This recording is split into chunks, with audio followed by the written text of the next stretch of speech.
Hello and welcome to my channel. Determining your cybersecurity strategy should start with performing a risk assessment and developing a plan to manage them.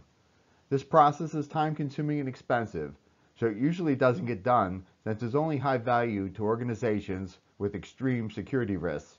If this is your situation, stay tuned because I'm going to give you 3 effective cybersecurity strategies which will save you time and money. If you're new to this channel, I'm Bill Osolinski, a certified information systems security professional with 30 years of experience. The simplest strategy is compliance with an existing cybersecurity strategy. If you process credit cards, you should comply with the payment card industry data security standard. This standard has 4 different levels based on transaction volume and is detailed in its requirements. PCI DSS version 4.0 went into effect March 31, 2024. If you provide healthcare services, you should comply with the Health Insurance Portability and Accountability Act Data Security Rule. The National Institute of Standards and Technologies published a cybersecurity resource guide for implementing the HIPAA security rule in February of 2024. It provides a comprehensive list of things to consider, but no guidance on scaling to the size of a particular organization. If you provide financial services, you should comply with the Gramm-Leach-Bliley Act, the Federal Trade Commission Safeguards Rule, and the New York State Department of Financial Services NYCRR Part 500. There is an NYCRR Part 500 template, which was published in May of 2024, which makes specific recommendations for compliance and allowance for exemptions, but provides no guidance in terms of scaling. Another strategy is to purchase cyber risk insurance and let the insurer specify the cybersecurity strategy. Well, this sounds super simple. Buy a cyber risk policy, implement their recommended controls, and you're all set. However, there are lots of other things to consider, particularly what the policy includes and what the policy excludes.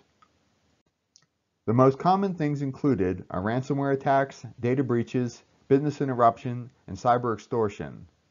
The most common things excluded are physical damage and property loss, war and terrorism, negligence, fines and penalties, future income, third-party responsibility, and intentional acts. You must carefully review these sections of the policy. If you are comfortable that the risks assumed by the insurer are sufficient for your level of risk tolerance, then all you need to decide are the policy limits and the deductible amount. When you think about securing your home, your first thoughts probably are to close and lock the windows and doors. This prevents unwanted things from getting inside. The same is true for networks. While there are some insider threats, most threats come from the internet. So where are our doors and windows to the internet? On premises, you have a physical firewall, web browsers, and email applications.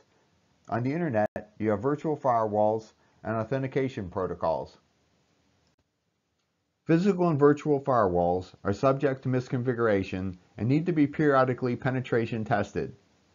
Physical firewalls, virtual firewalls, web browsers, and email applications are subject to vulnerabilities and need to be patched regularly.